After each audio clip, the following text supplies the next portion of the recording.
নাইকো দুর্নীতি মামলায় BNP chairperson Begum Khaleda Zia সহ ৮ জনের বিরুদ্ধে বাপেক্সের সাবেক এমডি মো. আব্দুল বাকী আদালতে সাক্ষ্য দিয়েছেন।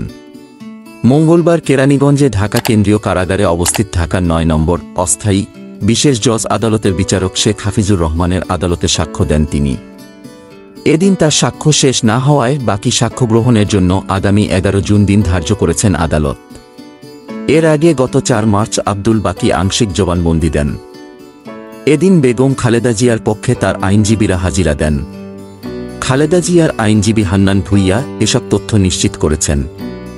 ২০০৭ সালের ৯ ডিসেম্বর দুর্নীতি দমন কমিশনের দুদক তৎকালীন সহকারী পরিচালক মোহাম্মদ মাহবুবুল আলম তেজগাঁও থানায় খালেদা জিয়া সহ ৫ জনের বিরুদ্ধে মামলা করেন।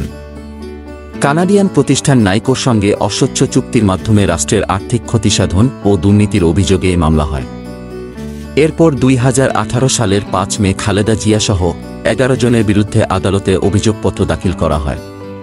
এতে তাদের বিরুদ্ধে রাষ্ট্রের প্রায় ১৩,৭৭৭ কোটি টাকা আর্থিক ক্ষতিসাধনের অভিযোগ আনা হয়।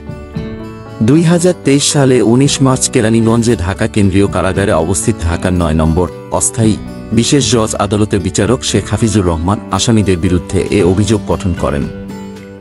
মামলার অন্য ৭ আসামি হলেন তৎকালীন প্রধানমন্ত্রীর মুখ্য সচিব কামাল উদ্দিন সিদ্দিকী, জ্বালানি ও খনিজ সম্পদ মন্ত্রণালয় সাবেক ভারপ্রাপ্ত সচিব খন্দকার শহীদুল ইসলাম, সাবেক সিনিয়র সহকারী সচিব CM ইউসুফ হোসাইন, বাপেক্সের সাবেক মহাব্যবস্থাপক মীর ময়নুল হক, ব্যবসায়ী গিয়াস উদ্দিন আল মামুন, ইন্টারন্যাশনাল ট্রাভেল কর্পোরেশনের চেয়ারম্যান সেলিম ভূঁইয়া ও নাইকোর দক্ষিণ এশিয়া বিষয়ক ভাইস প্রেসিডেন্ট কাশেম শরীফ। অন্যদিকে বিএনপির স্থায়ী কমিটির সদস্য ব্যারিস্টার মওদুদ আহমদ, সাবেক জ্বালানি প্রতিমন্ত্রী AKM মোশাররফ হোসেন ও বাপেক্সের সাবেক সচিব মো. শফিউর রহমান মারা যাওয়ায় মামলা থেকে তাদের অব্যাহতি দেওয়া হয়েছে।